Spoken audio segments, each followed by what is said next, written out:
నమస్కారం. సో చాలామంది చాలా ఉత్సాహంగా ఉన్నారు ఇందాక నుంచి హైడ్రా గురించి తెలుసుకోవాలని. So yeah so right. So మీ అందరికీ కూడా హైడ్రా గురించి ఈ యొక్క సంస్థ ఇప్పటికి మీ అందరికీ తెలుసు, దాదాపు 2 నెలలు దాటింది. ఈ హైడ్రా అనే సంస్థ ఒక జియో ద్వారా క్రియేట్ అయిన తర్వాత ఈ 2 నెలల్లో పలు కార్యక్రమాల్లో చేయటం కూడా చూశారు. సో నేను ఫస్ట్ మనందరికి కొన్ని బేసిక్స్, అంటే దీని ఉపోద్ఘాతంలో భాగంగా రాజ్యాంగంలో ఆర్టికల్ 21 అని ఉంటుంది, రైట్ టు లైఫ్, అంటే జీవించేదానికి హక్కు, అది ప్రాథమిక హక్కు అనమాట. దాంట్లో రైట్ టు క్లీన్ ఎన్వైరన్మెంట్, అంటే ఒక పరిశుభ్రమైనటువంటి ఎన్వైరన్మెంట్ అనేది అది ఒక రైట్గా సుప్రీంకోర్టు పలు జడ్జిమెంట్స్లో పలు సందర్భాల్లో కూడా దాన్ని గుర్తించడం కూడా జరిగింది. సో దాంట్లో ఎటువంటి రెండో ఆలోచన ఉండకూడదు. రైట్ టు లైఫ్ అంటే నువ్వు జీవించడానికి కావాల్సింది ఒక మంచి ఎన్వైరన్మెంట్ అనేది, క్లీన్ ఎన్వైరన్మెంట్ అనేది దాంట్లో. నెక్స్ట్ ఇంతే కాకుండా మనం చూస్తే కనుక అంటే ప్రాథమిక హక్కుల్లో ఇప్పుడు ఆర్టికల్ 21తో పాటు ఫండమెంటల్ డ్యూటీస్, అంటే మన ప్రాథమిక విధులు కూడా రాజ్యాంగంలో పొందుపరిచి ఉన్నాయి. దాంట్లో కూడా చాలా స్పష్టంగా ఆర్టికల్ 51ఏలో మనకి 2 ప్రొవిజన్స్ ఉంటాయన్నమాట. ఒకటి 51ఏజీలో ఏంటంటే దాంట్లో మన అందరం కూడా సిటిజన్స్ ఆఫ్ ద కంట్రీగా మన ఎన్వైరన్మెంట్ని, అంటే మనం it is the duty of all the citizens to protect the environment అనేది చాలా స్పష్టంగా 51ఏజీలో రాజ్యాంగంలో పొందుపరుచున్నాయన్నమాట.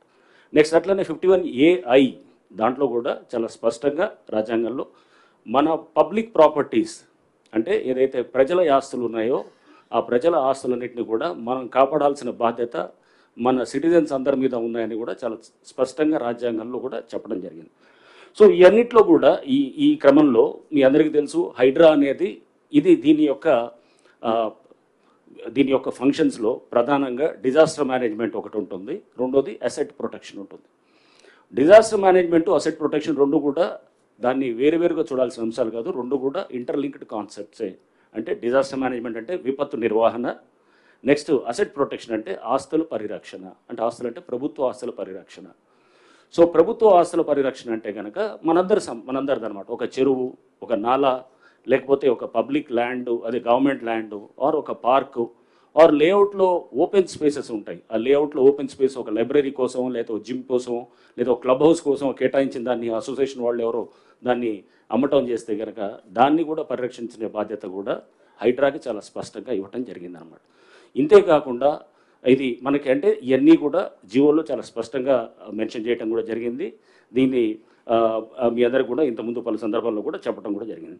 అయితే ఈ మధ్య అంటే మనం ఎందుకంటే ఈ సోషల్ మీడియాలో అంటే మెయిన్ స్ట్రీమ్ మీడియా ఎప్పుడు కూడా వాళ్ళ నుంచి పెద్ద సమస్య ఏమీ అనిపించలేదు కానీ, బట్ సోషల్ మీడియాలో చాలా సందర్భాల్లో కూడా హైడ్రా పైన తీవ్ర వ్యతిరేకత, లేకపోతే హైడ్రా యొక్క దీన్ని అంటే చాలామంది హైడ్రా బాధితులు ఉన్నారు అని చెప్పేసి కూడా ఈ విధంగా కూడా మనం చూస్తూ ఉన్నాం అన్నమాట. హైడ్రా బాధితులు అంటే కనుక మనం చూడాల్సింది, ఆల్బర్ట్ ఐన్స్టైన్ ఒక ఫేమస్ కొటేషన్ ఉంటుంది అనమాట. ఏమంటాడంటే, world is a dangerous place to live, not because of those doing evil, but because of those vast majority who are silent and just watching అని చెప్పి అంటాడు. అంటే మీరు ప్రపంచం అనేది ఒక డేంజరస్ ప్లేస్ టు లివ్, ఎందుకు దానికి మీరు అంటే నాట్ బికాస్ ఎవరో కొంతమంది దాంట్లో తప్పు చేస్తున్నారని కాదు, వాళ్ళు తప్పు చేసేవాళ్ళు అనేది కాదు, బట్ సైలెంట్ మెజారిటీ ఎవరైతే ఉన్నారో వాళ్ళు ఊరికనే దాన్ని బయట నుంచి చూస్తూ ఉంటారనమాట. చూస్తూ ఉన్న వాళ్ళ వల్ల నష్టం ఎక్కువ ఉంటుంది అనేది కూడా చాలా స్పష్టంగా ఆల్బర్ట్ ఐన్స్టైన్ కొటేషన్ మనందరం కూడా గుర్తు చేసుకోవాలి. రైట్, ఇప్పుడు దీంట్లో ఈ వ్యతిరేకత దీని గురించి మనం మాట్లాడుతున్నప్పుడు హైడ్రా మీ అందరూ చూశారు, ఫస్ట్లో కొంత ఇంపార్టెంట్ స్ట్రక్చర్స్ని డిమాలిష్ చేయగానే ఇది ఉన్నది అంత దానికి చాలా బ్రహ్మాండంగా చేస్తున్నారన్నారు. 2-3 అంటే ఈ గతంలో జరిగినటువంటి 2-3 ఏదైతే కనుక డిమాలిషన్స్ ఏమైనా జరిగినప్పుడు దాని గురించి కొంత అంటే అడ్వర్స్గా రిపోర్ట్ చేయడం కూడా దీన్ని కూడా నేను ఒకసారి దాని మీద కూడా క్లారిటీ ఇవ్వదలుచుకున్నాను. సో కొన్ని స్ట్రక్చర్స్ మనం ఇంకోటి మీ అందరికి కూడా మేము చెప్పాల్సింది, ప్రతి స్ట్రక్చర్ కూడా ఏదైతే కనుక అన్ఆథరైజ్డ్ అయితేనే దాన్ని డిమాలిష్ చేయడం జరిగింది. ఎక్కడ కూడా GHMC permission, HMDA permission list కూడా ఇస్తారు మీ అందరికి కూడా తర్వాత. మొత్తం దాదాపు 27-28 స్ట్రక్చర్స్ని ప్లేసెస్లో డిమాలిష్ చేసినప్పుడు ఎక్కడైతే కనుక ఆ పర్మిషన్ సపోజ్ ఒకటి పంచాయత్ సెక్రటరీ ఇస్తాడు, ప్రస్తుతం మున్సిపాలిటీ పాత డేట్ తోటి ఇచ్చాడు డిండిగల్ కేసులో, డిండిగల్లో మేము చేసినటువంటి అక్కడ చెరువులు, అక్కడ పాత డేట్ తోటి ఇస్తే ఆ పంచాయత్ సెక్రటరీ వాజ్ సస్పెండెడ్, అతను అరెస్ట్ అయ్యాడు. తర్వాత దాని మీద ఆ డెవలపర్ ఎవరైతే బిల్డర్ ఉన్నారో ఆ బిల్డర్ మీద కూడా కేసు పెట్టడం జరిగింది. కేసు పెట్టిన తర్వాత అది పర్మిషన్ ఈజ్ నో పర్మిషన్ అయినా కానీ కూడా డిమాలిషన్కి ముందు అది ఏది రిజిస్ట్రేషన్స్ జరిగి ఆ బిల్డరు అమ్మటం జరిగింది అనమాట. సో ఇంకోటి మీకు అమీన్పూర్లో చూస్తాం, అమీన్పూర్లో మన ఈ మధ్య డిమాలిష్ చేసినప్పుడు అమీన్పూర్లో పెద్ద ఎత్తున కూడా గవర్నమెంట్ ల్యాండ్ అన్యాక్రాంతం అవుతుంది, వేలాది ఎకరాలు అనమాట. ప్రతి వాళ్ళు వేరే సర్వే నెంబర్ తీసుకొని వచ్చేసి ఈ సర్వే నెంబర్ వీళ్ళు ఉన్న సర్వే నెంబర్ ఏమో వేరుంటుంది, వేరే నెంబర్ ఏమో అదేదో ప్రైవేట్ ల్యాండ్ చూపిస్తారు, కట్టేదేమో ప్రభుత్వ ల్యాండు, వేలాది ఎకరాలు అక్కడ మొత్తం అన్యాక్రాంతం ఆక్రమించుకోవడం జరుగుతుంది. అక్కడ స్థానికంగా పలుకుబడి ఉన్నవాళ్ళు అది అన్ని విధాలుగా కూడా దాన్ని సిస్టమ్స్ను మేనేజ్ చేసుకుంటూ చేస్తున్న దాంట్లో వాటిల్ని కూడా మేము మన డిమాలిష్ చేసాము. సో ఉదాహరణకి ఒక హాస్పిటల్, మన డిమాలిష్ చేసినటువంటి హాస్పిటల్ మీరు చూస్తే కనుక పోయిన సంవత్సరం అది ఆల్రెడీ ఒకసారి డిమాలిష్ అయిన తర్వాత ఫస్ట్ ఫ్లోర్ దాకా కడితే మళ్ళా కట్టడం మొదలెడితే స్లాబ్స్ అయినా ఆపకుండా మళ్ళీ మూడోసారి కూడా వాళ్ళు చేసినప్పుడు దానికి ఇది పవర్ కనెక్షన్, అది కరెంట్ కనెక్షన్ డిస్కనెక్ట్ చేయమని చెప్పి కూడా రాసిన తర్వాత వాళ్ళు కోర్టుకు వెళ్ళి మళ్ళీ తీసుకొని వచ్చేసి మొన్న డిమాలిష్ చేసామన్నమాట. దాంట్లో ఎటువంటి హాస్పిటల్ ఏమీ లేదు. ముందు రోజు మేము వెళ్ళి చేసినప్పుడు అక్కడ హాస్పిటల్ లేదు, ఏమీ లేదు. అవన్నీ కూడా వీడియో రికార్డు కూడా చేయటం జరిగింది. అక్కడ బయటికి అది దాన్ని ఒక హాస్పిటల్లో దాంట్లో పేషెంట్స్ ఉన్నారనే విధంగా దాన్ని బయటికి ప్రొజెక్ట్ చేస్తూ దాని వెనకాల మీ అందరూ కూడా మీరు చూడాల్సింది ఏంటంటే ఇవన్నీ చేసేది మామూలు వాడు చేయడు, సామాన్య మధ్యతరగతి వాడు ఒక పేదవాడు ఎవడు కూడా ఇట్లాంటివి చేయడు. ఇది చేసేది అక్కడ వెనకాల ఉండేవాడు బలవంతుడే అక్కడ చేయగలుగుతాడు అనమాట. అది చేసి అతను ఏదైనా కానీ నేను మేనేజ్ చేసుకోగలుగుతాను, అన్ని వ్యవస్థలు నా చేతిలో ఉన్నాయన్నట్టు ఒక ధైర్యం ధీమాతుడు చేస్తుంటే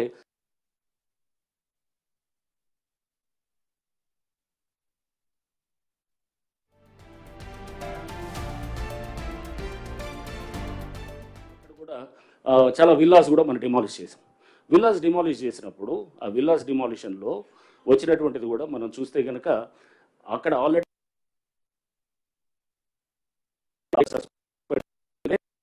అవన్నీ కూడా గవర్నమెంట్ ల్యాండ్లో పర్మిషన్స్ ఇచ్చినారని చెప్పేసి కూడా సస్పెండ్ అయ్యాడు. సస్పెండ్ అయిన తర్వాత రిజిస్ట్రేషన్ కూడా ఆపాలని చెప్పి కలెక్టర్ రాస్తే రిజిస్ట్రేషన్స్ కూడా ఆపేశారు. ఆ బిల్డర్ అక్కడ ఉన్నటువంటి అతను మాధవ్ రెడ్డి ఏదో ఉన్నది అతను ఇంకో కోటేశ్వరరావు అని చెప్పేసి వాళ్ళు కొంతమంది వీళ్ళ వెనకాల అక్కడ లోకల్గా అక్కడ ఉన్నటువంటి ఒక పొలిటికల్గా ఉండే అతను వీళ్ళందరూ కలిసి మళ్ళీ కోర్టుకు వెళ్ళి రిజిస్ట్రేషన్స్ని అది వెంటనే మళ్ళీ చేసేటట్టు చేస్తే ఒకవేళ రిజిస్ట్రేషన్స్ ఉంటే కనుక బహుశా కొంత ఆగుండేదేమో, అంటే తెలిసేది పబ్లిక్కి. బట్ ఆ రిజిస్ట్రేషన్స్ చేయాలనేటటువంటి విధంగా వాళ్ళు మళ్ళీ ఒక ఆర్డర్ తీసుకొని రావడంతో కొంత అక్కడ రిజిస్ట్రేషన్లో జరగటం. మేము డిమాలిష్ చేసే ముందు కూడా అక్కడ ఒక జస్ట్ హార్డ్లీ ఒక 1 month ముందో లేకపోతే ఒక లాస్ట్ ఒక 1-2 months ముందు కూడా వాళ్ళు గృహప్రవేశం చేసిన సందర్భాలు కూడా చూసామన్నమాట. అంటే డ్యూ డెలిజెన్స్ అక్కడ ఆల్రెడీ పంచాయత్ ఆఫీస్కి వెళ్ళి నేను వాళ్ళతో మాట్లాడాను, వాళ్ళందరూ కూడా మా ఆఫీస్కి వచ్చారు. ఎవరైతే కనుక నష్టపోయిన వాళ్ళు ఉన్నారో వాళ్ళు వచ్చినప్పుడు వాళ్ళు చెప్పింది కూడా విని ఆశ్చర్యపోయాను. అంటే వాళ్ళు అమాయకంగా వాళ్ళు ఏంటంటే అక్కడ ఎటువంటి డ్యూ డెలిజెన్స్ చేయట్లేదు. ఒక పంచాయత్ ఆఫీస్కి వెళ్ళి కనుక్కుంటే తెలిసిపోతుంది. ఇది ఆల్రెడీ ఇక్కడ గతంలో ఇక్కడ ఇది పర్టికులర్ కొన్ని అరెస్ట్ అయ్యారు, లేకపోతే సస్పెండ్ అయ్యారు, లేకపోతే ఇక్కడ పర్మిషన్స్ క్యాన్సిల్ చేశారు, దీనికి పర్మిషన్స్ లేవు అని చెప్పిన తర్వాత కూడా వాళ్ళు అంటే దాని ప్రయత్నం కూడా చేయలేదు. తర్వాత వాళ్ళు రిజిస్ట్రేషన్ అయ్యి డబ్బు ఇచ్చిన తర్వాత తెలిసినట్టు వాళ్ళు కొంతమంది మా దగ్గర వాపటం కూడా జరిగింది.